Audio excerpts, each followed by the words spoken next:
rest of our people here. Yep.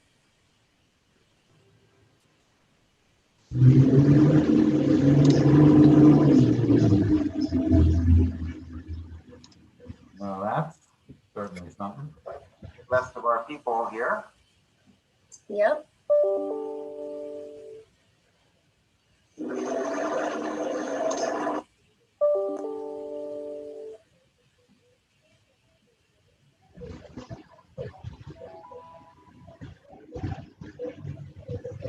I'm getting feedback from somebody. Major feedback. Is everybody on mute that it's not talking?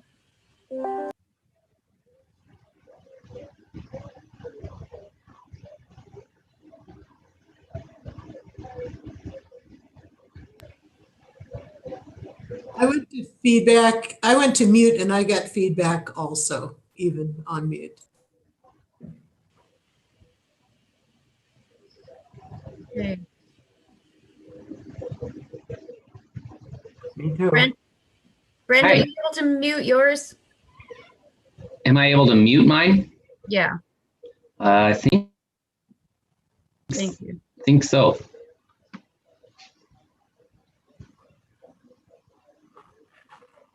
Yeah, I think I'm all set with that. Okay. Well, we'll just everybody stay on mute unless you need to talk, and then hopefully that'll reduce the background noise. We're waiting for Ellen and Chris. There's Chris.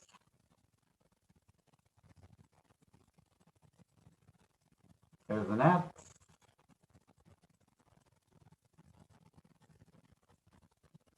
And what about Ellen? Is she?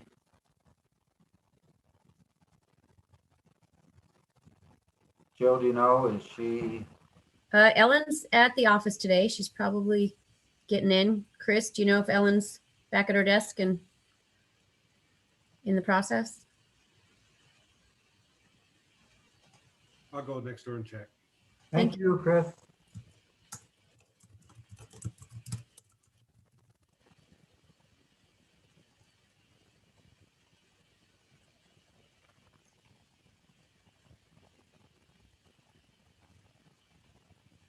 That's good.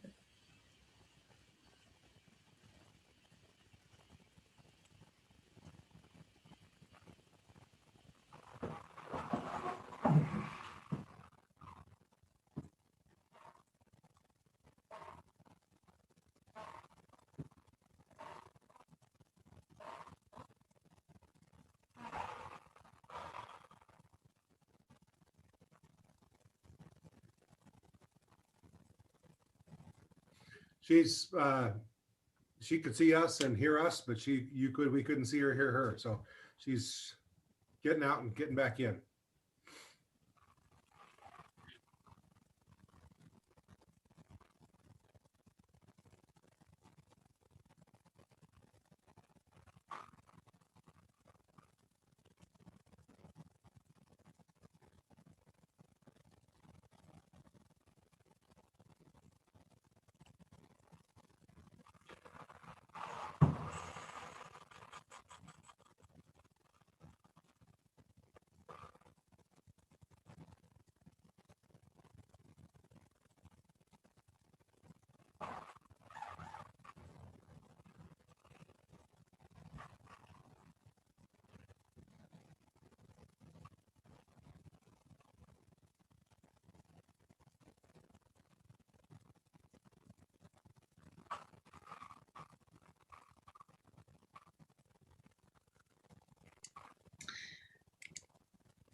So Ellen is coming in a different way. The same thing happened to her that happened to me. She clicked on the link that was in the email and it brought her in as like a member of the public. So she's clicking on the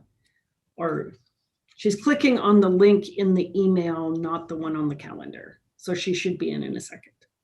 Ah, there we go. There she is. All right, are we all here who needs to be? Sorry about that. The link on my calendar did not work. All right. I've got Gwen Jones as an attendee who's maybe just watching, and John Corwin. Ron's probably just watching. Okay, just want to make sure that they didn't need to be elevated to a panelist. They can be if they would like. I think Leslie, are you able to get attendance through looking at the participants? Yes, I am. Okay. Perfect. Carl, do you want us to read out all the people in the meeting for the purposes of everybody else on the meeting in the public? Well, let's do this. Let's call the meeting to order. Let's announce that it's Thursday, January 21st, 2021. It's 12:05 p.m. and this is the regular monthly meeting of the Missoula Redevelopment Agency.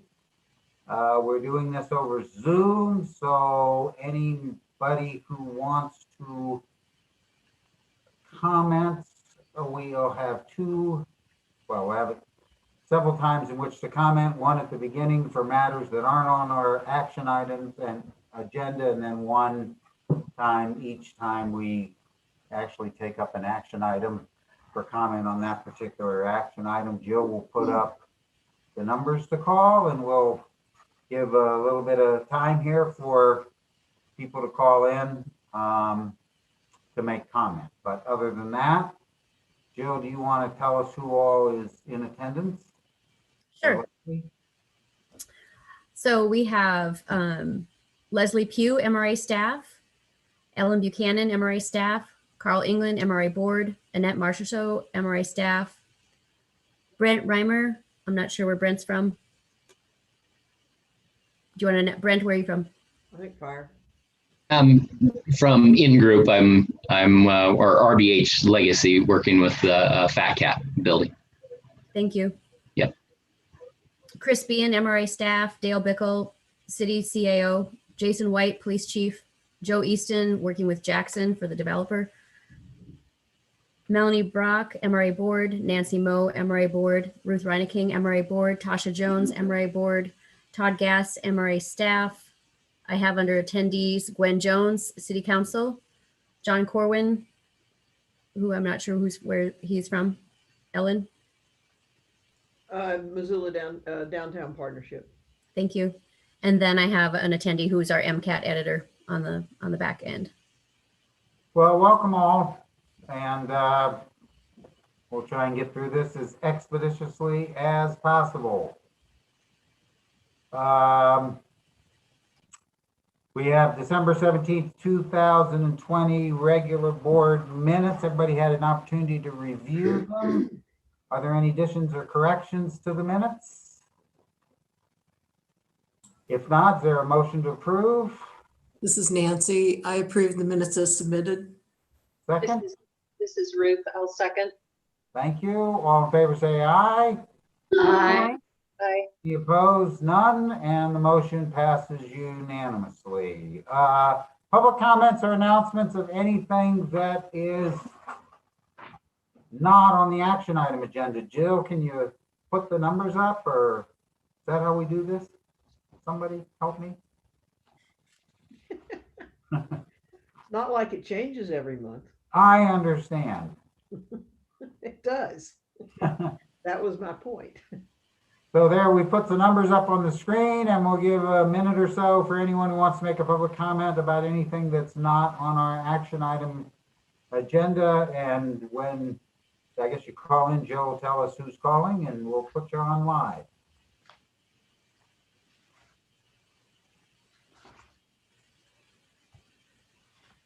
And we still haven't figured out exactly what we're supposed to do during this minute while we sit here and look at each other and wave.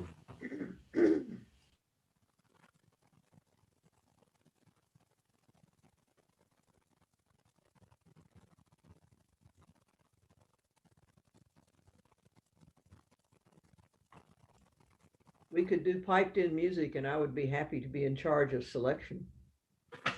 I take that. Actually, Carl, you would be a good person to put in charge of that. Yeah, but then I would have to be actually pipe in the music, and that would be technologically challenging. Yeah. I'm content just thinking about you bawling like a baby as you watch the inauguration. God, it was awful. I couldn't stop.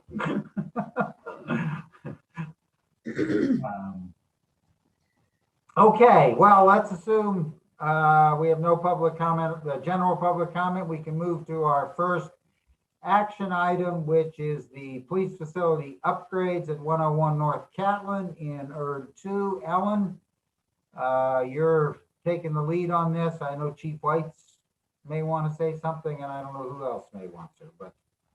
Okay. So we talked about this a little bit last year and did not move forward with it. It's a request to fund some renovations to the facility that the city bought a couple of years ago as a police evidence building, which houses detectives and patrol and has a lot of evidence storage in it. But the key part here is mainly patrol and detectives, I assume to a lesser extent. One of the things that's been lacking in the police department forever is adequate shower facilities and changing facilities.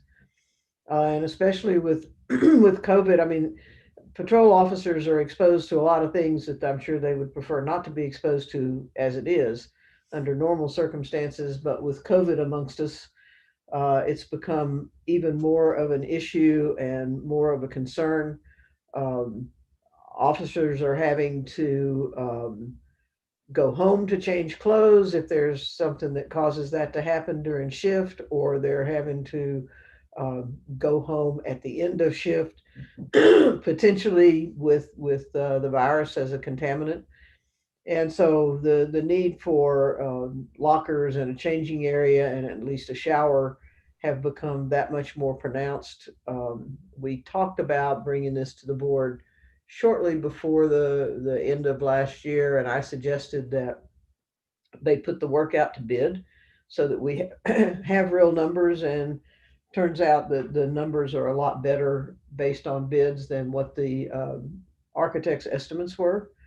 So this request is for renovations to the building itself, which would provide shower facilities, locker and changing rooms, and also some outside or external security measures that are needed. Right now, there are portions of the building that are accessible to the public that the chief would like to have secured through fencing and an electric gate. So that's a part of this request at all as well. I'm sorry.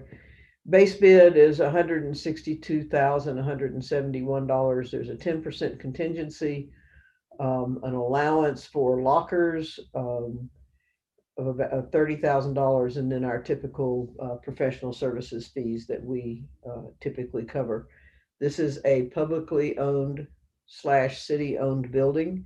So as you know, it is eligible for the use of TIF funds for physical improvements to the building, or bricks and mortar, if you will. We also, as I'm sure most of you recall, have helped pay for the purchase of this property to the tune of, I believe we're doing $50,000 a year for 4 years as a contribution to the purchase of that property. So actually, it's $1 million to be used for debt service. So $250,000 a year for 4 years. Sorry about the math. Chief White is here, and I'm sure would like to speak to necessity and timing and answer any questions that I can't answer. So I'll turn it over to the police chief. Chief? Ellen, board, thank you for considering our request. The facility does not have, when we say it doesn't have adequate, it doesn't have any shower facility, and it doesn't have any locker room or changing facilities. So our officers are required daily to come to work in their uniform, in their personal vehicle, complete their shift, and go home. without the ability to change into civilian attire to get home, get out of any dirty uniforms, or be able to use a shower facility to clean up. As Ellen said, this has really become an issue with COVID in particular. But even before COVID, we still struggle because our officers encounter biohazards. They go on scene where there's drug paraphernalia, drugs. They get all of this material on their uniforms and don't have the ability to get clean before going home and dragging those biohazards and other hazards into their own residence and subjecting their families to some of the hazards that they face at work. So this request is really a true health and safety request for our officers and their families in order to be able to get clean when they need to during the course of their work, and then be able to change in and out of uniforms at the beginning and end of their shift. As for the security measure with the fence outside, that is something that is our evidence facility, and having two doors that are unsecured that provide direct public access.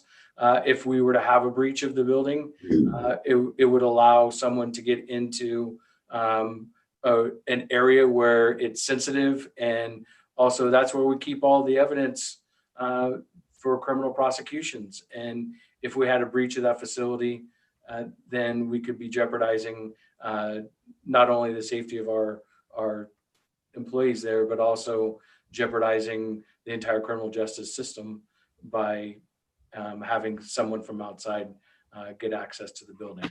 It would allow us to more securely store our vehicles, which also have a lot of police sensitive equipment in it that we would like to keep in a secured lot and not accessible to the general public when the vehicle is just parked between shifts.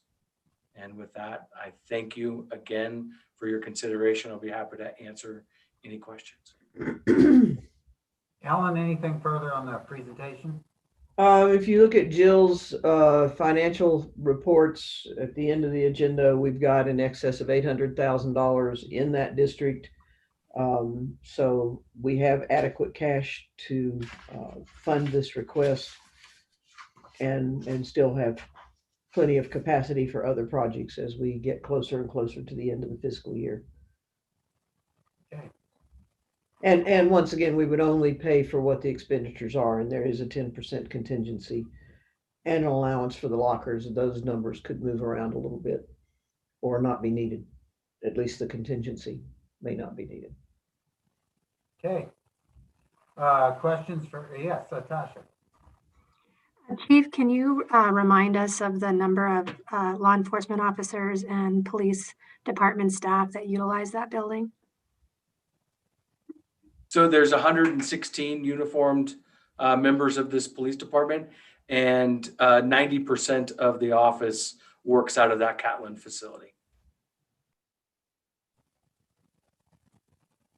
And just to be clear, even at our headquarters facility here on Ryman, there is not a locker room or a shower facility to use here either.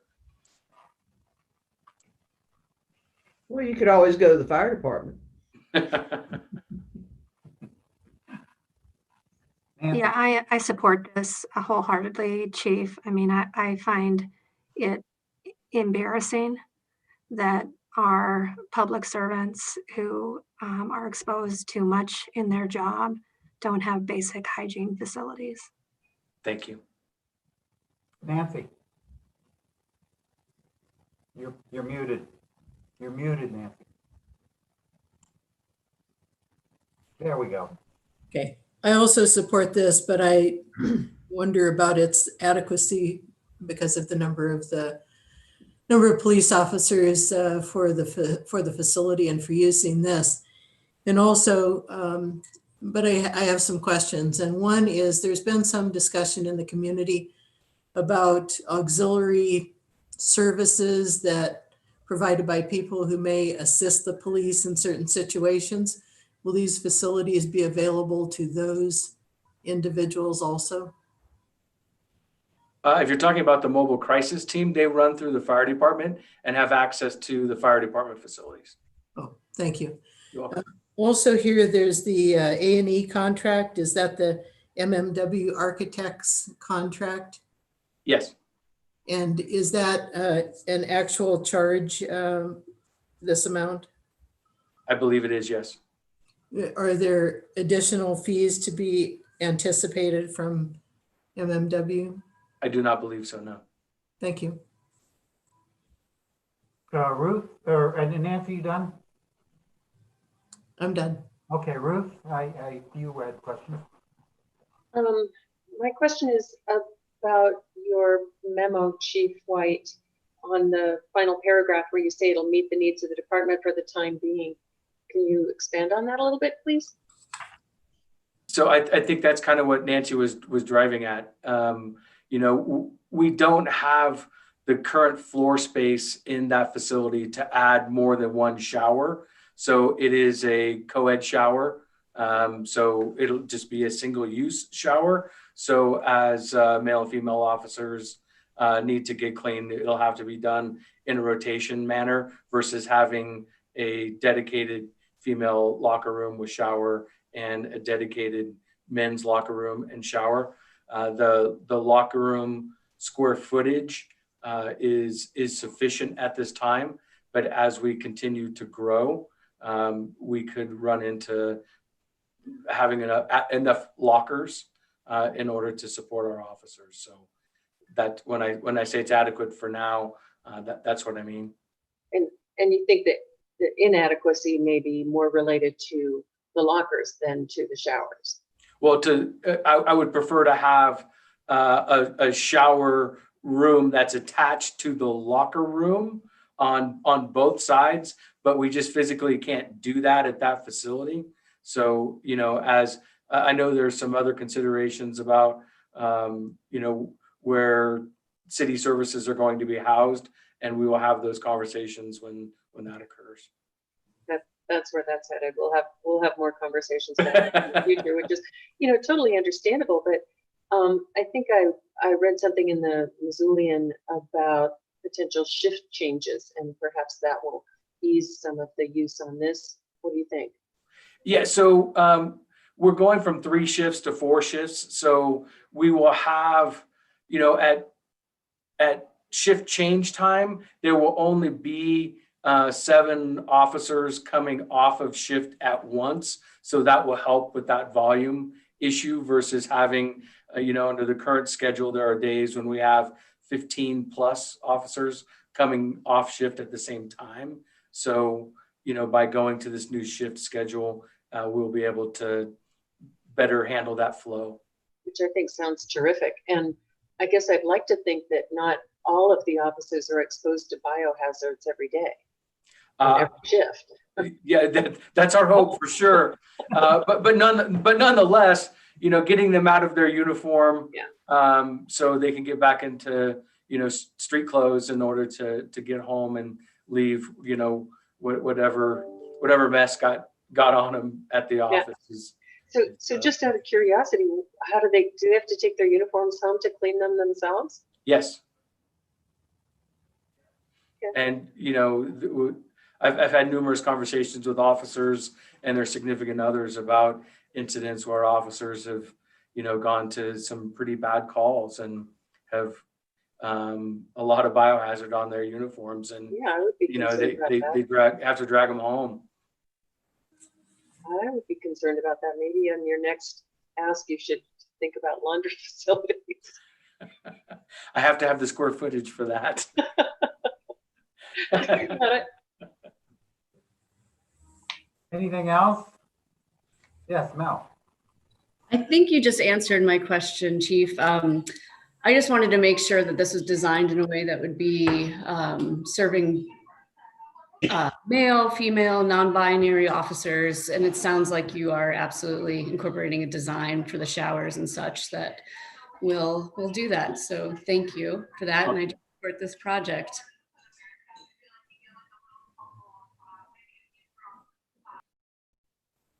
Anything else? So let me say that I'm going to recuse myself on this one. This is, I represent the union, and I'm going to recruit Tasha and Ruth help me in our next negotiations. This is the idea of having a shower and a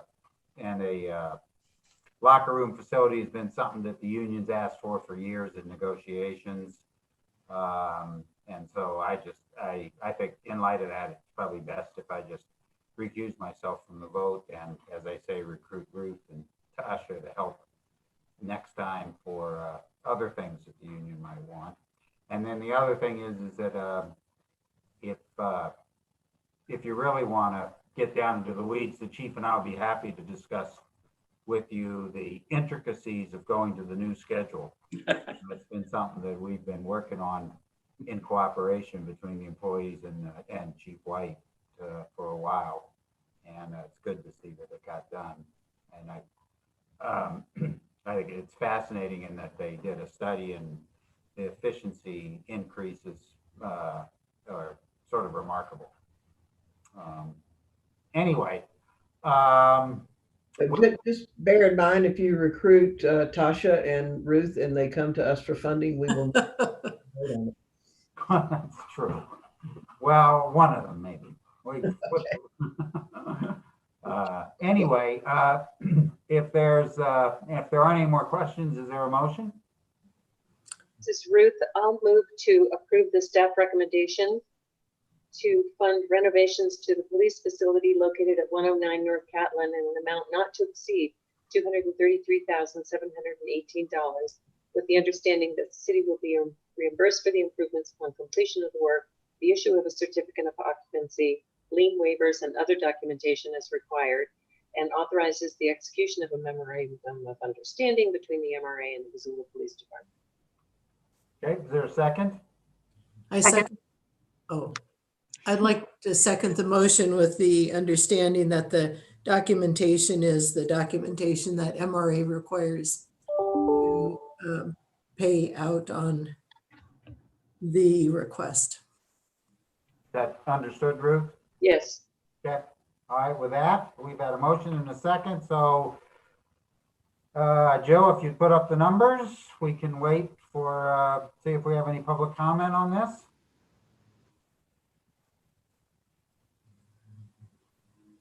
There are the phone numbers, and we'll give us a minute here. And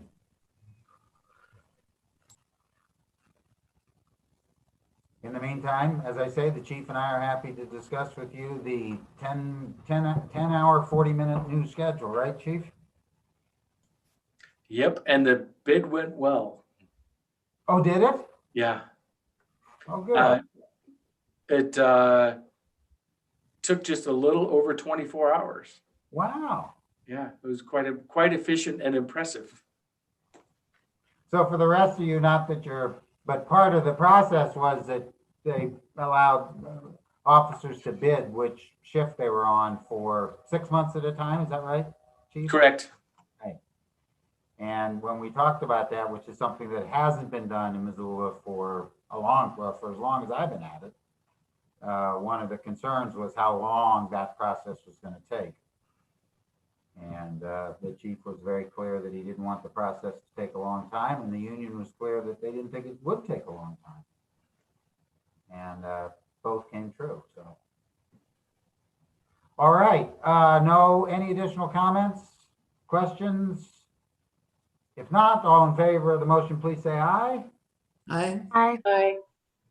All against, say no. Same sign. Motion passes unanimously. Will the record reflect that I abstained from voting on this? Our next, Chief. Thank you so much. You don't have to. What's that? I said you're welcome to stay, but you don't have to. Yeah, I got a 1 o'clock meeting I got to run off to. So All right. thanks Well, again for your consideration. Thank you. All right. Let's see. Next. Let me turn back to the agenda. Sorry. Horizon Credit Union, 1502 Dearborn Avenue, ERD 3. Annette. Okay, So staff has received an application for facade improvements and some TIF improvements for site improvements at 1502 Dearborn. And I'm going to share my screen, put this in context. So I'm share. So the project site is located, it's the old Fat Cat facility, 1502 Dearborn. So this is Dearborn, Brooks Street here, Russell Street here, the Brooks South Russell intersection, the fairgrounds here.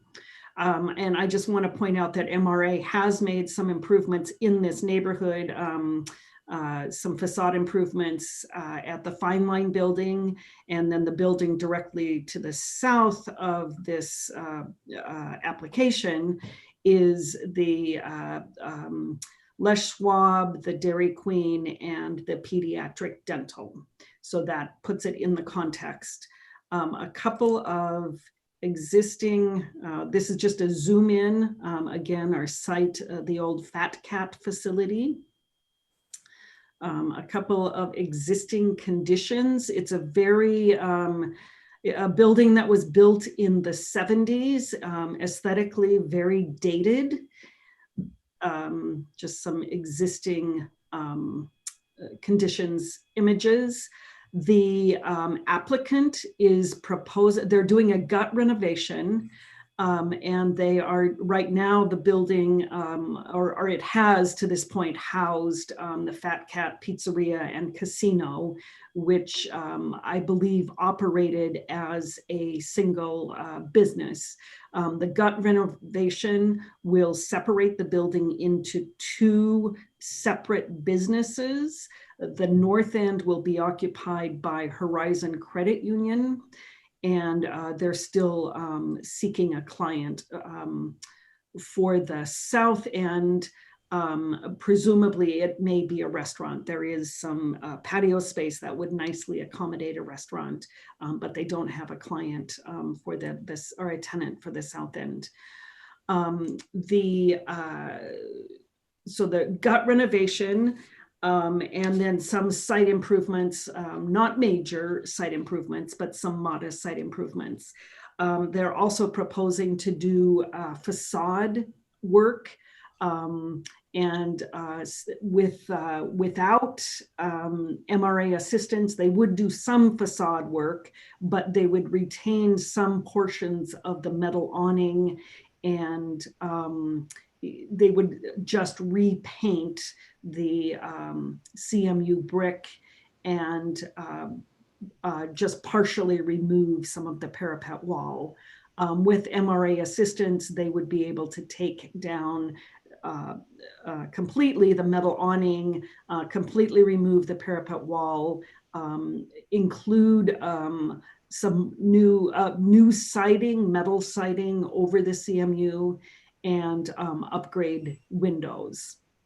And staff feels that this is a really, this would significantly update this facility. Doing an assessment of the ratios. So as you're aware, the facade improvement program allows $50,000 in facade in a grant, or 25% of the overall cost of the facade improvements, whichever is the smaller. The estimate for the facade improvements that are being proposed are a little over $215,000. 50% or $50,000 would be 23% of that. The overall investment that the developers are putting into this building is a little over $2 million, and that includes the interior and exterior renovation. And so the ratio of, if the board were to approve the application, the ratio of public to private would be something like 1 to 30 or if you include the land costs, this property was purchased, I believe the developers purchased in 2016. So the ratios are well within what is recommended as far as MRA or public improvement in the projects. Staff did, because of where the project is located, staff did take a look with regard to design excellence. It sits on the Brooks corridor, which is in the one of the design excellence corridors, and it's near a node. And the project has gone through design excellence review and has obtained approval. And staff feels that what's being proposed is a really attractive facade and certainly a big upgrade. Staff also took a look at the relationship to what is very conceptually being proposed in the Brooks Corridor Plan. And there is the potential that the alley to the north of this building could be closed in the build out of the Brooks Corridor Plan, but that would not affect the operation of this facility. So feel that the proposed improvements fit within whatever long-term planning is on the boards in this area. So staff is recommending $50,000 in facade improvement grant and $13,607 in TIF assistance for site improvements, and that would those site improvements would be in places where the public right-of-way interfaces with the private site. And so with that, I'll stop there and I'll stop sharing and turn it over to Joe Easton and Brent Reimer, who may have something that they might want to add. Brent, Joe, either one of you want to add anything? Good afternoon, board. This is Joe Easton. Hi, Joe. I'll start off by saying, Carl, that just about an hour before this meeting, did I stop crying about that speech yesterday? So I'm with you. I'll introduce Brent Reimer, who represents the developer for this project. I work for Jackson Contractor Group. We are the general contractor. The other Joe Easton on the screen is Stephen Thomas, who's the division manager and project manager, who will be leading the actual construction execution if the board has questions for us about timing and execution of the elements of this facade. But I appreciate Annette's good work and diligence in preparing this application, and look forward to answering your questions. So I'll introduce Brent and let him tell you about him and his goals for the property. Okay, Brent, well, welcome. Yeah, good afternoon. Thanks for having me. I sure appreciate it. So, yeah, we are just excited about an opportunity here to improve that part of the district. And when we purchased the Fat Cat there, we were just thinking of what we could do best to make it presentable and obviously update it, just like Annette said. And we had this opportunity now with Horizon Credit Union to come in and work with us on that. And so we're super excited. And I just want to let you all know that, but for the MRA funds or the grants here that we could possibly do, it would be really hard for us to get all of the facade done that we would like, and all of the updates that need to be done. So we're super excited and see what we can add to the community there, and hopefully you guys are willing to help us with that. So I think unless Joe, you think I need more to share, I'm really excited. So thank you. All right, Annette, anything further, or should we start taking questions? I do not have anything further that I didn't capture in my memo. Thank you. Questions? Yes, Melanie. I think I have an easy one. I'm just curious about the tenant Horizon Credit Union. Do they just have one branch right now on Reserve Street and this will be an expansion to a second? Yes. Thank you. The design looks fabulous. And I've been asked twice in the last 60 days, what's going to happen to Fat Cat? So I think Missoula is ready to see that parcel redeveloped. I mean, it was just 2 people asking me, but still the fact that it's coming up all of a sudden. So I'm excited about this. Yes, thank you. Yeah, we are super excited too, because it will, I mean, just that area there just needs so much improvement. So we're excited about that. Let me follow up. What about the search for the tenant for the other half? Where are you on that, Brent, if you can? Well, right now we're working with Sterling Advisors on that and just trying to find one. Obviously, because it's gutted right now, it's harder to present it to any possible client at this point. But we've had a couple of pretty serious inquiries about it. So we'll see what happens with those. But I'm hoping to get even a little restaurant in there or some sort, like Annette announced, and it would be I think it'd just be a neat little space for that. So does that answer your question, Carl? Yeah, I just was the viability of the project depend upon you getting that tenant, or are you going ahead, would you go ahead, do the work, have Horizon move in and continue to look for a tenant? No, it would help dramatically if I, just to have that done. Yeah, for sure.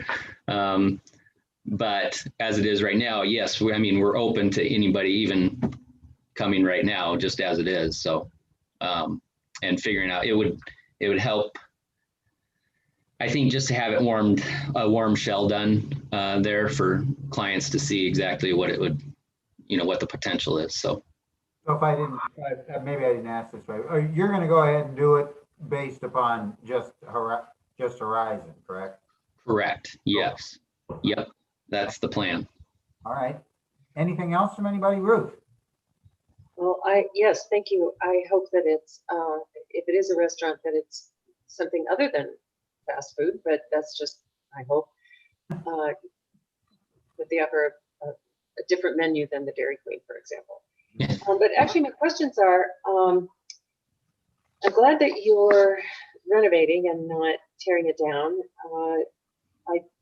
Do you have plans to recycle some of this stuff that you're removing, like the asphalt and things like that? Is that recyclable? Or? Yes, I'll defer to Joe on some of that, but yeah, everything that we can, even for instance, that I call it a mansard there, but the extension off of that with all the metal siding and stuff like that, we're planning to recycle for sure. And so every little bit that we can, we will. But Joe, do you have anything to add with that? I'll let Stephen address that. He's closer to the construction. Yeah, so there is, hi, I'm Stephen, the other Joe on here, I guess. The other, Brent hit it on there's some roofing material that we're gonna reuse. They're inside the building. Actually, there's some existing steel studs that came down when that building was, the interior was demolished. We plan on getting reuse out of those. There's some ceiling tiles as well that we're trying to get some reuse out of. All the asphalt stuff, what we're going to try and do is basically prep what's out there, do the repairs as much as we can and keep everything on site. There's some subgrade work until we tear up the asphalt to see what the subgrade looks like. We really won't know how much we'll be able to reuse. I expect that we'll be able to reuse the majority of it though. Did that answer? Yeah, thank you. And that's a kind of a nice segue into my next question, which was going to be, do you have a plan to reduce the asphalt, or is there any landscaping plan for this property? Yep. There's landscaping plans, the asphalt. What we try to do is keep the asphalt replacement to a minimum. Again, if you've gone out there, you've seen that over the years, it's in very rough shape. So even when we do the construction, my fear is we're gonna end up having to tear up more than what we've anticipated. Brent's aware of that. We've actually budgeted to replace the whole parking lot. With the, we're gonna try and save as much as possible. Are you reducing the square footage of the parking lot at all? No, we are not. We're actually improving ADA access and walkways. Again, I don't know if you've gone over there, but the approaches on the sidewalks are not up to code. The elevations of the sidewalks are fairly, steep. And so what we're actually doing is creating a better ADA parking spots and locations to where they can enter and exit the facility. Okay. Yes, Ruth. I'm glad that you're conforming to the design excellence requirements, and so I assume that includes a certain amount of landscaping and lighting for the public. So I appreciate that, and I'd like to also add, and that I appreciate that you included consideration of the Brooks corridor concept. Thank you for doing that. Okay. Anything else? Yes, Tasha. Brent, when are you going to buy that building and renovate the one in front of the Fat Cat? Yes, I am hoping sooner rather than later because it's desperate. But yeah, I mean, we had dreams of being able to do that beforehand too. It hasn't worked out yet, but we're hoping that might happen soon. We'll see. Well, the trend of redevelopment in this area is a positive indicator that your project may stimulate another. Yeah. So thank you. Yep. I like this and I support it. Thank you. Yeah, I'm hoping that we can add that and even like you said, that other part in front of us there it would help a lot. So Yes. We'll see. Anything else? Nancy. Is there anything in the facilities design that encourages daily recycling or recycling of materials by the businesses that move in? Stephen, do you want to answer that? I don't. Not currently right now. We actually just started working with the interior designer of Horizon Bank. We have not discussed that yet, but we can definitely bring that up with them. Okay. Second question, does this facility lend itself to solar paneling? Wow, boy, we haven't even approached that, but that's not a bad thought, Nancy, for sure. I bet we haven't approached that subject with Horizon or anybody else yet. So That's not part of design excellence, Annette? No. It's not, no. Thank you. You might point it out that some of the credit unions in town are doing pretty good loan rates for solar adaptation. Maybe they can give themselves a good rate. Good point, Ellen. They got me. You got us. All right, anything else? If not, is there a motion?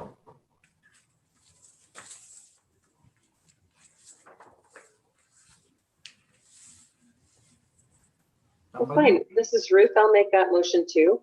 I recommend that we approve a facade improvement program grant to RBH Investments in an amount not to exceed $50,000 for exterior renovation of the building located at 1502 Dearborn Avenue, and tax increment financing reimbursement in an amount not to exceed $13,607 for improvements within the public right-of-way, with the stipulation that reimbursement will be made at the conclusion of the project under submission of any required lien releases and proof of expenditures, and authorize the chair to sign the development agreement. Is there a second? I'll second the motion. Okay, it's been moved and seconded. Jill, if you put up the public comment numbers for minutes? While we wait for public comment, I guess I had one more question. The property where the car wash used to be, that's not a part of this property, or is it? Is that the one to the north, just over the One on alley? Brook Street. Brent and Joe, I'll let you jump in, but that is not part of the application that was submitted. That's correct. It's not part of this application. I believe it's owned by Brent and his partners, maybe in a different entity, but it's not part of this application, and there isn't an intended use identified yet. Well, while we're waiting, Brent, you want to talk about future plans for that? We're being nosy now. We don't, yeah, we're waiting on this project here first, and then we'll go forward with that one. We aren't quite sure yet, but if you guys have any ideas that you guys want to pass forward to me, I'll always take those into consideration. So yeah, but we don't have any plans quite yet for that. So we'll see. You know, as you look for clients for or potential tenants for the Horizon building, how much is the uncertainty around COVID entering into discussions about restaurants? I can't imagine that it doesn't have an effect. Yeah, I mean, obviously that's a big impact, and I kind of wonder for that reason if we're going to have a harder time finding a suitor in terms of a little restaurant for that, but we're open to it and hoping that it would work out for somebody. Even just a local business here that, could use a nice little facility to bring a little business for themselves in would be wonderful. I mean, I'm hoping that is what happens, but yeah, it definitely will impact it big time. I think it makes me wonder if, like I said, that I don't know if a restaurant's going to be able to come in there or not, but we're hoping. What's the square footage that you're looking to lease? About 2,000 square feet. With some optimism, our food truck network is booming across Missoula. Every morning I check food truck locator on Instagram, and any given day there's about 10, and they're adding more. So we can hopefully look at this as an incubator. Maybe when by spring, summer, there are clientele of all these food trucks, and there'll be a whole new wave of restaurants needing bricks and mortar. Yeah. Thursday optimism for you. Hey, thank you. I appreciate that. I can use that. That's good. Well, since we've been nosy, we might as well see if we can be a little helpful. All right. No public comment, I assume. So with that, is there any additional questions, comments from the board? Just a comment that there are sufficient contingency funds in the district to fund this. There are, yes. Yes. Okay. Anything else? All right. All in favor of the motion, please say aye. Aye. Aye. Any opposed? None? Brent? Thank you very much. Joe, it's nice to see you again. Yeah, thank you so much. Appreciate it. We look forward, wish you the best of luck on your project, and we look forward to seeing you again on the other projects. All right. Thank you so much. Appreciate it. You're welcome to stay, but you certainly don't have to. Okay. All right. Moving on to the MRL property at 1919 North Avenue West. Ellen, you're in charge. Sure is easy to jump out of the meetings now that we're Zooming instead of in person.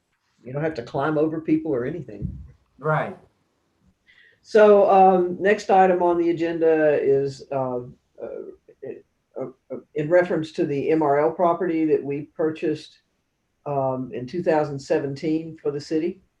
When we purchased that property, we knew we had 2 tenants on the property who owned their own buildings but were leasing the land. And then we had GTS buildings that are on North Avenue that we owned outright along with the land. So the Sovereign Hope Church, also known as SHEC, was one of those entities that was would own their own buildings, but were leasing the property from MRL, and then that transferred to the city along with their leases.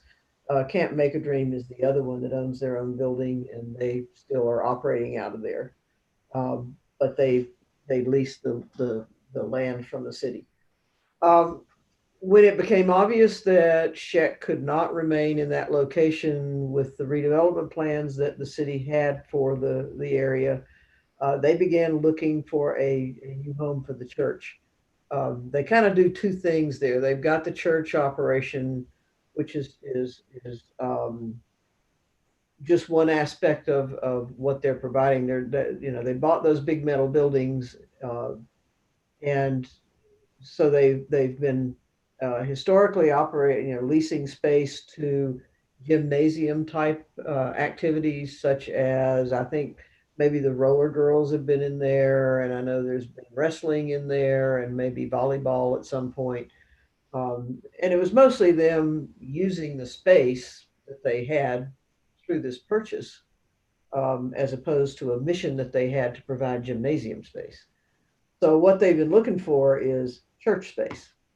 So in 2018, they requested, and let me back up and say that this is not a wealthy congregation by any means. It's a fairly sizable congregation, but it's not a wealthy congregation. So in 2018, they came to us and requested that we look at making some modifications to their lease, and that we try to set a value on the buildings. They had tried to market those buildings, and it was difficult to find takers that wanted to buy them and disassemble them and move them. And so, understanding that we wanted to help them find a new home that was adequate, and them being able to accumulate some finances was critical to that. We had a local commercial appraiser take a look at the buildings, and he came up with a methodology whereby he looked at what they paid for the buildings when they purchased them and depreciated the value of those linearly over time to the point at which he did the appraisal and set a value of $46,500 based on those parameters. At the same time, we did reduce their rental rate. That was a decision the city made, so that they could begin to accumulate funds. Since that time, one of their parishioners, I believe, bought the Coca-Cola property on 3rd Street and has sold them a space within that existing building. It's currently being renovated. They had to put in a sprinkler system and some other things just to get to the bare bones of what they needed to do in order to legally conduct church services there. In the interim, they had thought that they would be out probably by summer into their new space, and that's been delayed for a whole lot of reasons. One was delayed closing, and another was just delays in construction right now. So they still have a need for space other than in the Coca-Cola plant until probably March or April. It looks like they'll be in their new space in April at the latest, if things stay on current schedule. And in the meantime, the city was looking for space that we could use for emergency winter shelter. I'm sure you all know that is one of the locations that we are now housing less fortunate homeless people for emergency winter shelter this winter, which obviously necessitated the church moving out. This is kind of one of those domino things where everything fell into place, but in the city was gifted the Payne block where the old library was, and so the church is now conducting church services on Sundays in the library building, paying rent there. They vacated the space on the MRL property at Johnson and North. so that it's now a full-on emergency winter shelter. That was necessitated in great part by COVID, because the POV had to reduce their population, and Salvation Army, which was emergency winter shelter last winter, had to reduce their population so that there could be proper distancing to meet COVID guidelines. So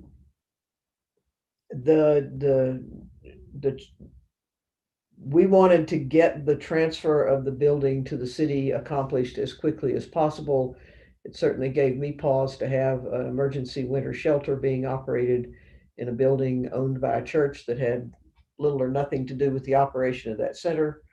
So the transaction has taken place. They have the city now owns the buildings, and the city in fact has paid for that purchase out of a maintenance fund that was established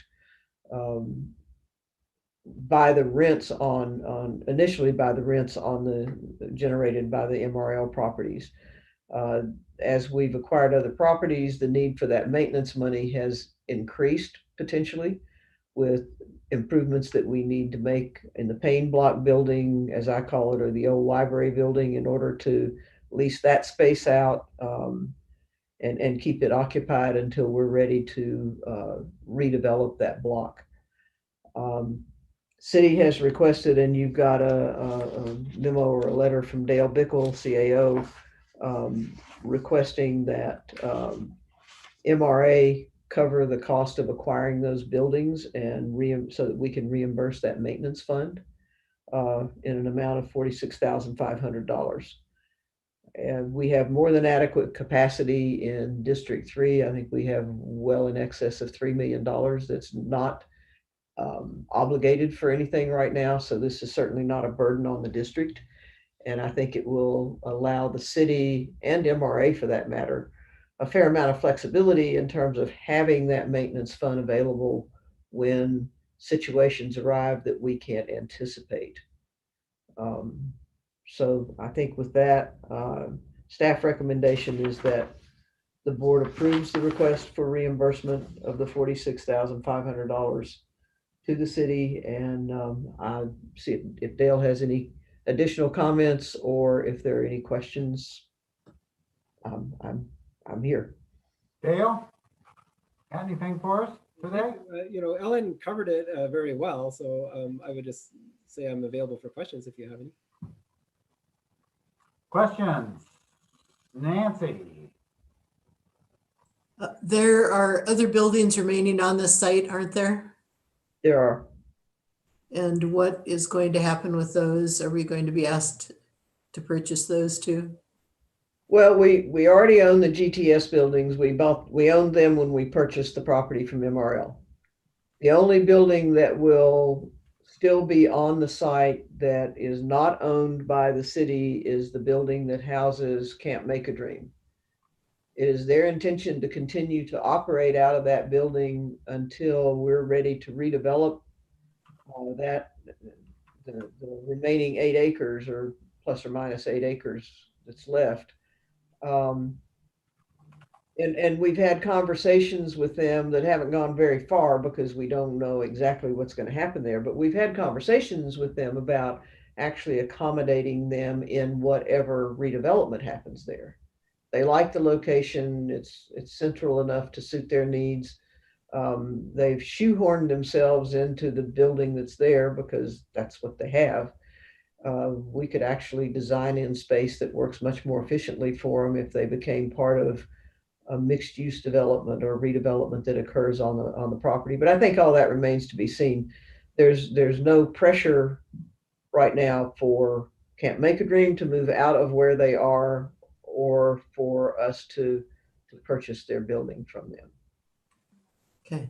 That's kind of a long-winded answer to that. Thank you. I'm impressed with how agile and committed the city has been to putting this building to use, especially for the homeless, and also how, at least from this is the only correspondence I've seen from Sovereign Hope Church, how they appeared to have been easy to work with. So thank you. I will say that our working relationship with the church has been terrific. They're wonderful to work with, and they're really appreciative of everything we've done, and it's worked out really well. And I think they're getting into a place that they're going to be happy with, and so it's all working the way it should. And frankly, the winter shelter type facility is part of their mission.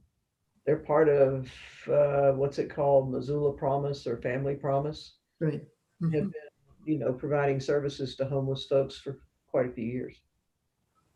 Thank you. Tasha, did you have something? So 46,000 is for the structure, the church structure that exists there, correct? Yes. And wouldn't it be that when we are ready to redevelop that property, that those building parts and pieces would have some sort of resale value?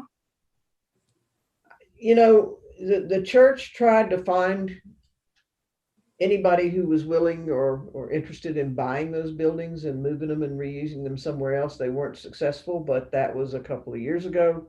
It may well be that there's a user out there that wants to, because they're just metal buildings and they're fine. They certainly can be recycled. There's value in the scrap, but that probably offsets the cost of deconstruction, if that's what it comes down to. But our first effort would certainly be to try to find a party that wants to reuse those buildings in another location. So they can be moved, or would they be deconstructed and reconstructed on a new site? Right. And with a metal building, that's pretty easy to do. Right. Not like moving a brick house. So it isn't moving. They would, that's what I was. No, they'd have to disassemble them, and they're just too big to move, even if you could do that. Okay. Anything else? Ruth? Yes, I'd like to say congratulations on the deft handling of those dominoes. There's some creative work that went in here that was pretty complicated, so thank you very much. And I don't know that any of you would even have the answer to my question. I realized that Sheck building had some events going on in there, like the roller girls, but I didn't realize there were quite so many that are listed here in the letter from the Sovereign Hope Church. And I wonder where all of them are going to be able to continue. Any word on that or thoughts on that?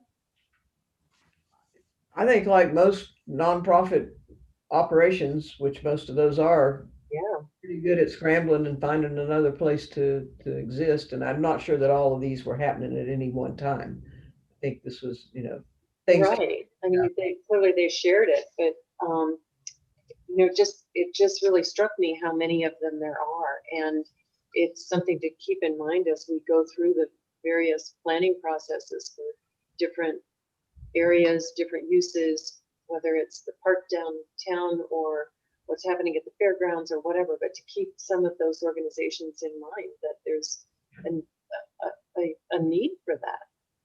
Just a comment. Yeah, one of the things we know from working with parks is that there is a pressing need for gymnasium space in the city. Is it suitable for that, for parks purposes? Parks has actually been a tenant in that facility before, and so it's possible. And I think we would intend to, once we're past the pandemic and that facility is no longer needed for winter shelter purposes, I think we would entertain, city use, but also any of these nonprofits as well. We have you've met our property manager, and so just that added capacity will help us keep this facility in use while we are doing master planning and redevelopment. I mean, I would suspect that as soon as we get through the environmental aspects out there that are holding us up right now, we'll be ready to go great guns on doing the planning that's necessary and start redevelopment of that, just because of the pressure to get housing on the ground. So I don't think we're going to want to enter into anything that's long-term. Tasha, and then Nancy. What are the carrying costs going forward, Jill? Our carrying costs are really related to maintenance of the facilities. They're high now because of winter shelter operations. But in a normal times, it's not too much. But we do, weed removal, snow removal, all of those things. So, but the maintenance fund is adequate to cover those expenses now. Nancy? On the subject that Ruth brought up about these various organizations and where they may be able to have their activities, are there any plans for buildings that would facilitate that on the fairgrounds? I don't know. Not that I'm aware of. And then I think this is the easiest question of all. With the purchase of the building and the cancellation of the lease, the church is completely out of the property, right? They are. They're doing services in the library, and that'll transition in March or April to the Coca-Cola plant. Okay. I think they've got a few things stored out there, but they have no real presence there. They moved their office space to the Payne block. Okay. Anything else from anybody? If not, there a motion? I'll move that the board approve an expenditure from ERD3 in the amount of $46,500 to reimburse the city's property management fund for the purchase of the buildings formerly owned by the Sovereign Hope Church located at 1919 North Avenue West. Second? I'll second it. Okay. Second by Melanie. All right. I'll put up the numbers and wait for a few minutes, and it's our time to be nosy with Dale. Anybody got any questions they want to ask Dale that are?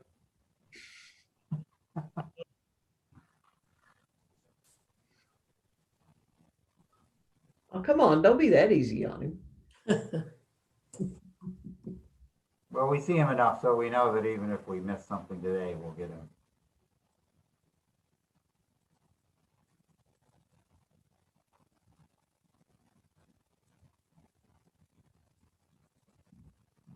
Well, Dale, I'll ask this, as long as we're killing time here. I read in the paper that the mayor had COVID. How's he doing?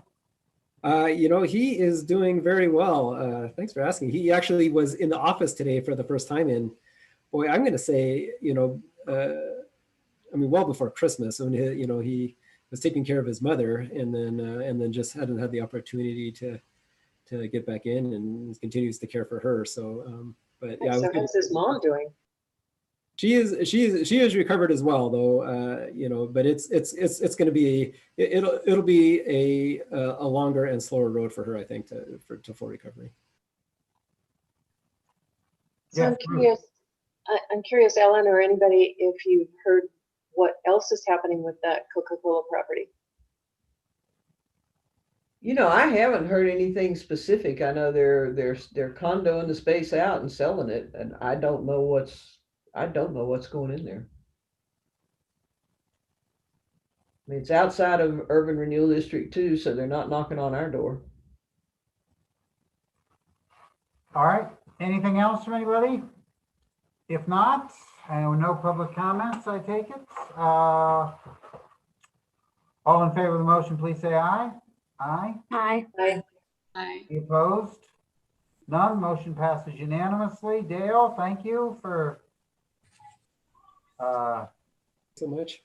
yeah, thank you. Again, nice to see you again. I think you can safely give our best to the mayor and wish him a continued recovery for he and his family. Yes. Next, we have front main conversion. Ellen.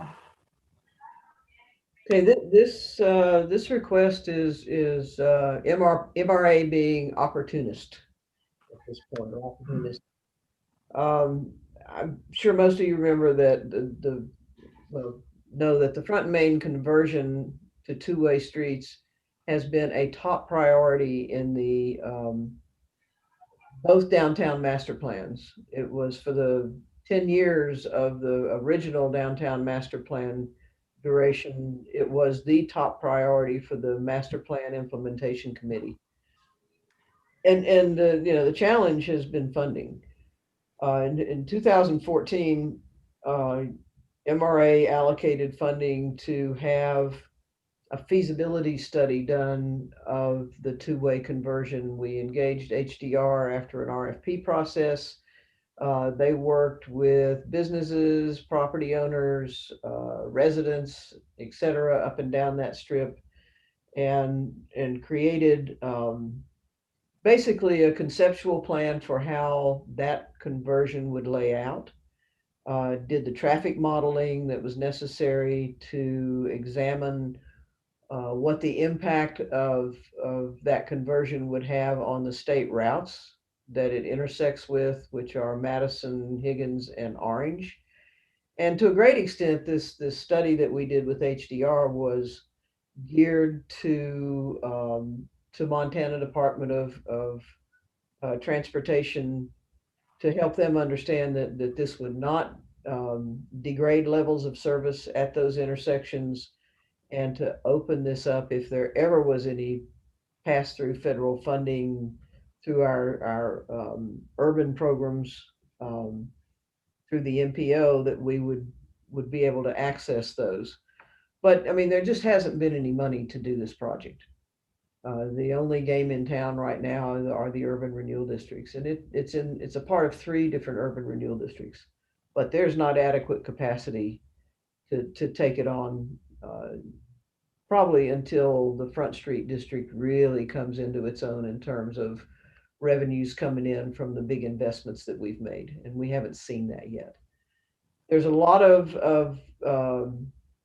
speculation that with the new administration that brought you to tears yesterday, Carl, evidently, that there will be an infrastructure bill maybe within the first 100 days. And we suspect that it may be patterned somewhat like the ARA bill, the ARA money during the recession that we were able to access to build North Higgins, to redo North Higgins from Broadway North.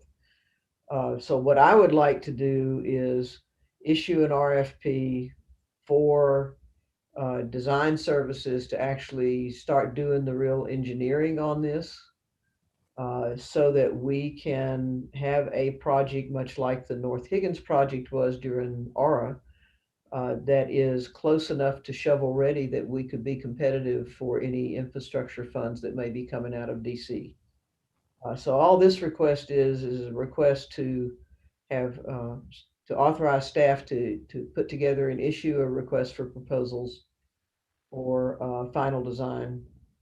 And of course, that would come back to the board once we have a selection, and we would know what professional services for that would cost. And so there would be a monetary ask. At this point, there's no monetary ask. So it's an investment in trying to bring federal funding into this project, should that materialize. And in some form. Tasha. This is really interesting and exciting that you're foreseeing the potential here. Just a point of procedure, is this really something we need to vote on? You know, it's a judgment call. Typically, if we're going to issue a request for proposals of something to this magnitude, we ask the board to authorize us to do that. Okay. It's not a monetary expenditure, but I think it's certainly a courtesy, and maybe and just it's part of standard practice for us. You don't need to read in the paper that we've issued an RFP to design front and main. Yeah, I really like to hear about it. I was just wondering if it's really a voting issue or not, or really more something along the lines of director's report. But then my second question is, your memo says that you believe there is adequate capacity currently available to fund the design process. I take it. And do you have a like a ballpark sense of what you would anticipate the RFPs coming in at? And I would expect that the significant work that has been done around the conversion process would make this design process more efficient. Yes, I mean, if we have concept design done. I guess one of the variables is going to be how much public outreach is warranted at this point, because everything changes downtown about every 15 minutes, it seems like. So we have different players we know with respect to some of those properties, and we have the same players with the majority of them. But and public outreach is for an engineering consultant particularly can be pretty scary in terms of how do how do you anticipate the amount of time it's going to take. But we've done a second downtown master plan, which has had a lot of engagement. It has included this conversion in that master plan. It's one of the top recommendations of the plan. So, a lot of that piece has been done. I think, if memory serves me, the work that HDR did in 2014, I believe, was somewhere north of $100,000, right around 120,000. I mean, this is going to be six figures for sure. It's just the first number is. And one more question, I'm sorry. In the past, has there been public outreach related to the conversion on these past projects? And was there any real opposition to the conversion other than the short-term complications of a large construction project? Yeah, in fact, there have been people who've come to the board and spoken, particularly with respect to the property around Kiwanis Park. And I think I mentioned in the memo, that's one piece that's going to make this a little more extensive than just what are you doing on Front and Main and what are you doing at the intersections. That's a mess around Kiwanis in terms of how you get in and out of there. And certainly the folks who are in the condominium development there right on the trail have expressed concerns to the board and to the city and to our office about what happens to their ability to get in and out of their neighborhood if Front Street becomes two-way. So we've got to include that in the contemplation around the conversion. I don't think that even if we could just do it without any consideration of it, that's not how MRA does business. And so that's going to make this a little more complicated. I had hoped we would get more attention to that out of this current version of the downtown master plan, but other things were more pressing within the budget that was there. So that we are going to have public outreach in that area that exceeds anything we've done in the past. And frankly, that end of the project is where the most concern has come from, because you have some single family residences down there that are owner occupied. And I mean, a vast majority of the properties, the residential properties down there are rental properties, and frankly, student housing that is not in the best of condition. But we need to really look at how we get traffic in and out of that area. And there's some private streets in there that just further complicate things. But if we want to convert Front and Main, which I think is very much to the benefit of the downtown and particularly downtown businesses, we've got to crack that nut about what happens around Kiwanis and how we get those folks in and out of there. Thank you. Yeah, Nancy. So is there an assumption about any validity to the 2015 plan, or will this result in a rewrite of that plan? Oh, no, I think the 2015 plan is the basis for this on what happens to Front and Main and what happens at those intersections. The intersection of Madison and the intersection of Orange are the big challenges. And we've laid out the best way to do that. We've done the studies. We have MDT in our court in terms of impact on their system. I think that plan is going to be a given unless there's some really good reasons to vary from it. And it's been used to guide improvements that were made along Front and Main as private developments come on board. And that was one of the reasons we wanted to do it then, was so that we wouldn't pay for something at one of the intersections that then we've got to tear out when we finally get the funding to do the full conversion. And so we've been following this plan since 2015. Okay. Is there, in the request for proposals, will there be a time limitation, or what do you conceive of the time period over which this would take place? I think we want to get it done as quickly as possible. Especially if we want to position ourselves to take advantage of any federal infrastructure funding that may come down the pike. And it's going to be competitive, and it'll be internally competitive within Missoula, as was the ARA funding. And we had our ducks in a row, and we got North Higgins done with that funding, as opposed to, I mean, there were probably 10 other projects in the city that wanted to go after that money that came to downtown. So that's as quickly as possible with public participation? Yeah, and I think the public participation is not going to be lengthy or extensive. I think it will be very, very focused and detailed. I don't see us going around the room with colored dots and sticky tape redesigning things. So run that out for me then. So just, I mean, if we approve this today, then just run out what would be a guess, and I understand it's a guess at a schedule. At a schedule? Yeah, I don't say we as would. soon as possible doesn't mean very much to me. I'm sorry. I'm sorry? I said as soon as possible to get this done doesn't really tell me much. Well, I guess, my as soon as possible is we need something tangible that will make us competitive for infrastructure funding. So the real engineering has to start pretty quickly once we award a contract.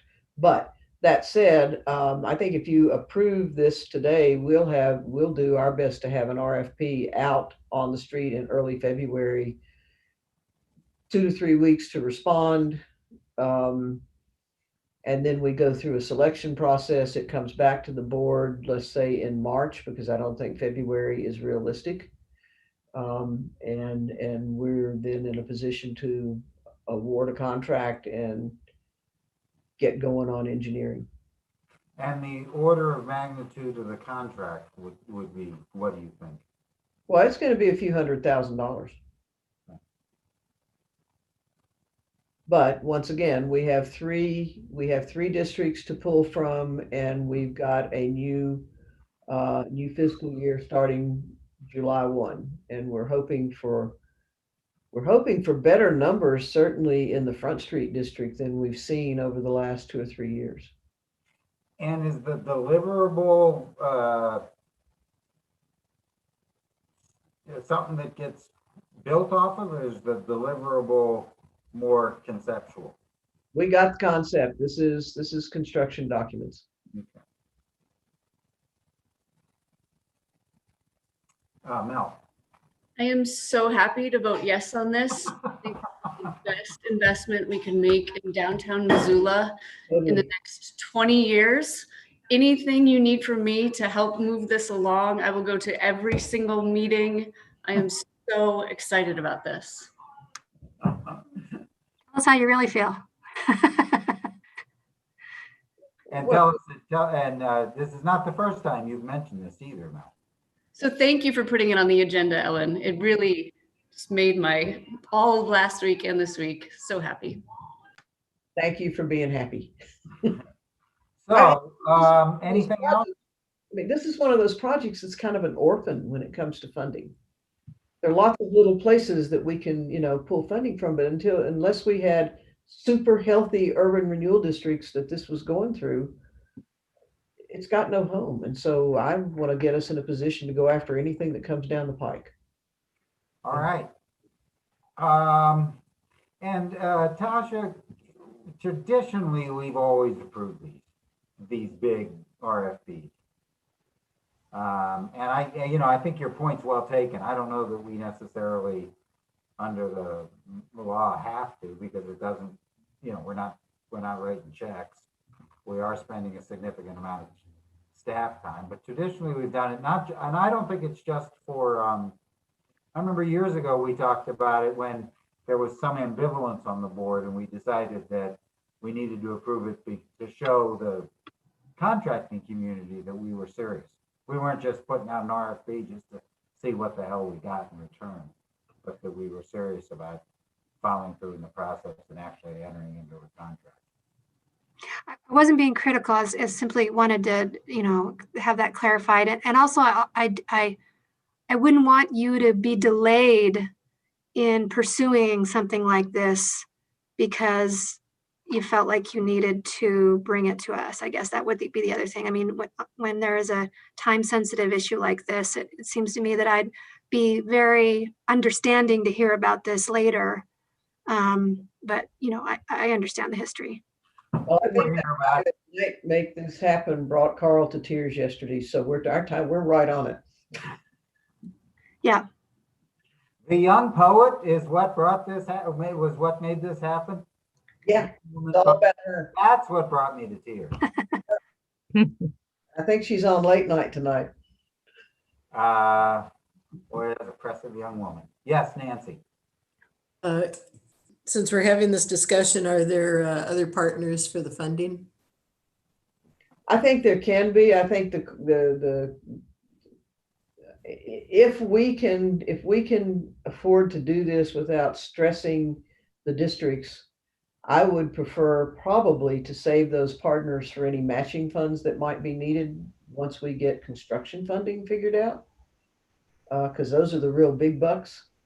But I think I said in the memo, if the numbers come in and they exceed the comfort level of the 3 districts that we've got here, we will definitely go to Downtown Foundation, BID, the usual suspects to try to put together a funding package. All right. Thank you.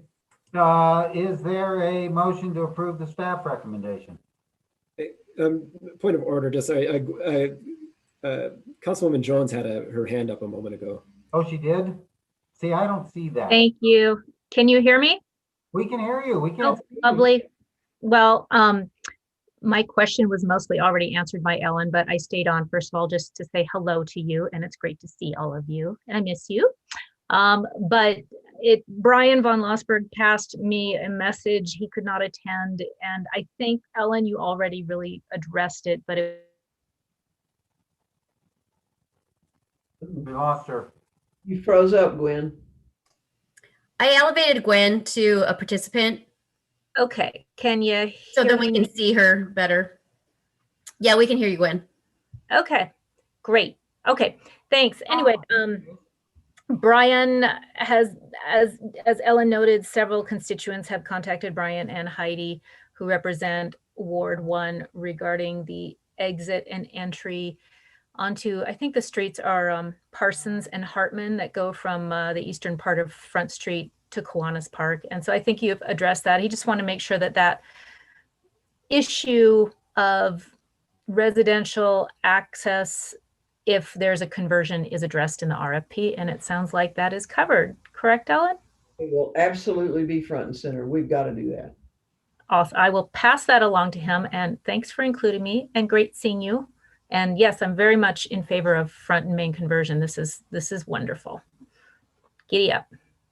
Okay. Anything else? I asked this before, did someone, and I missed it if someone said yes, but is there a motion to approve this? And I think we ought to ask Melanie if she wants to. I was going to say, I move that we approve the staff recommendation that the MRA board authorize staff to issue a request for proposals to engage a firm or team to finalize design of the Front and Main Street conversion project based on the conclusions and design contained in the 2015 HDR report, the Front Street, Main Street two-way conversion feasibility study, along with any ancillary study areas, and bring a recommendation back to the board to enter into a contract for professional services. Is there a second? Second. All right, so Tasha's second. Would Jill put up the numbers? See if we get any comment on this.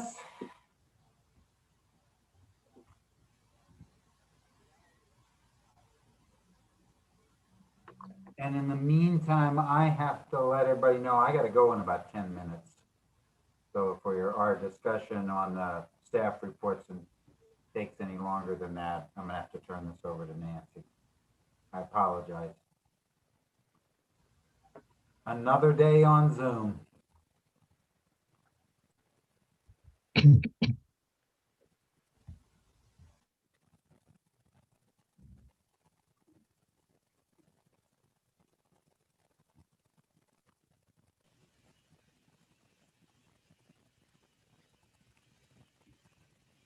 The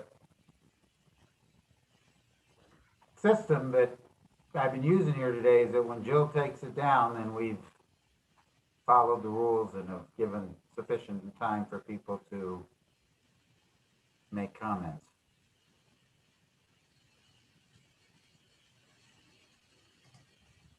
All right. No public comments. Anything else from any of the board members? Ellen, anything else? If not, all in favor say aye. Aye. Aye. Any opposed? None. Motion passes unanimously. Thank you. Moving along, director report. I don't think there's anything in here I need to elaborate on unless somebody has questions. I have none. Anybody have a question? Nance, sorry, I was pulling up the report and didn't have the picture in front of me. In Carl's remaining 8 minutes or so or less, any comments on the legislature and legislation that we should be aware of? Well, there are a lot of bills that have tax increment in the title. Most of them are, I mean, they don't have substance yet. They seem to be placeholders for whatever reason. We haven't had a lot of overt bills that have been, that are aimed at TIF. We've got a bill out there that deals with business equipment tax that could have an impact on our revenues. There's some others, but they're indirect at this point. Chris is probably paying closer attention than I am, and Dale is on top of all of this stuff. So I'd like to defer to either of them to supplement my optimism that we're not under attack yet. Right now, we have several people combing the files. The mayor's office is doing a good job separating out on keywords. We've got several people on staff kind of trying to keep an eye on it. The league is paying close attention to anything that might impact any of the city operations, but specifically tax increment. And then we also have Leslie going back through and combing through files, looking for things that might not occur to other people that could impact us. Sometimes those sneak up on us to the last minute. We don't have much time to be able to provide information. So for us, so far, it's like Ellen said, it's been tangential. Although there is finally some legislation regarding energy conservation loans through a government operation and that we would be interested in, but we certainly wouldn't run. Is the league, whatever you call that group, working group or whatever it was that the league put together, is that still a viable operation? It is still in effect. There are a lot of questions that go around at certain times regarding all that. It's a communication group right now. It hasn't met for quite some time. Yeah. It still can be mobilized if needed. Okay. And is the league still bird dogging this stuff? They're the hub.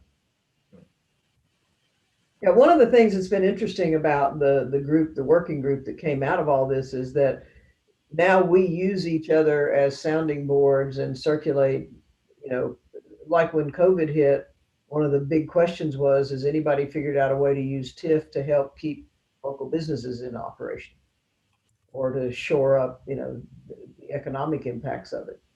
So, it's become a tool for things other than just the legislature. Okay. Anything else on the director's report?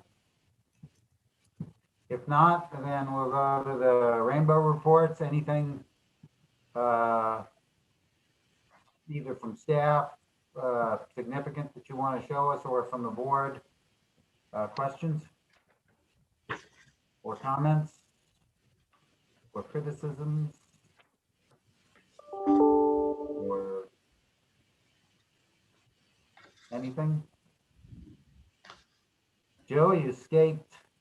Yeah, I escaped.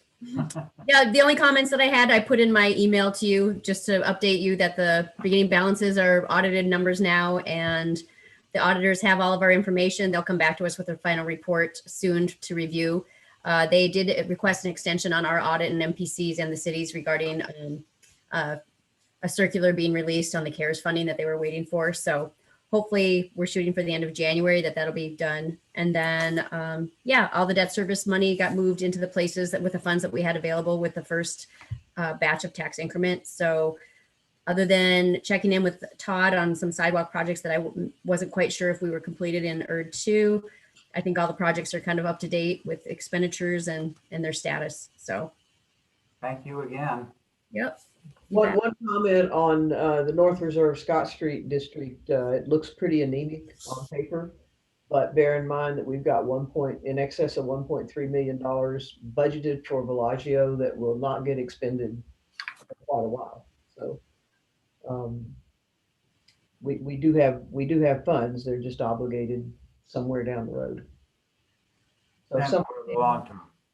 If something came along like we had in District 2, where we had the opportunity to buy the Sleepy Inn, on paper it looked like we couldn't afford it, but we had a big medical office building and an engineer's office building under construction that we'd allocated, a good sized chunk of money to, that we knew wasn't going to come in during FY20. So we did have the cash to make that purchase.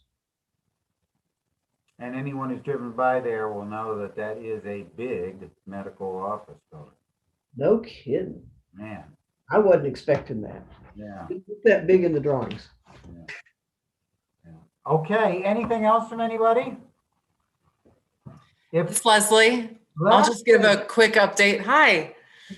Since it wasn't on Ellen's director's report, that Spider is still plugging away on the communications plan. And I think she's currently still doing city council interviews. Those are one-on-one. She's working on those and has been compiling a list of other people in the community that she'll go out and talk to. She'll probably meet with us before she does that to prioritize her list. But she said she's getting a lot of great information and has started a list of recommendations for us. So. Very good. Thank you. I hope you're working from home. I hope that is in your office with all those wine bottles behind you. My house. Anyway, it's with that, anything else from anyone? Once again, it's nice to see you all, and sad that we don't get to see each other in person, but things are moving. So I just run into you at a trombone shorty concert, and then life will be good again. What's that? I just want to run into you at a trombone shorty concert, and then I know life's good again. Well, and I'd even take things even less than a trombone shorty concert. But, yeah. May as well aim high. All right, all. Have a good day, and thank you all, and see you in a month. Bye. Bye. Thanks, everybody.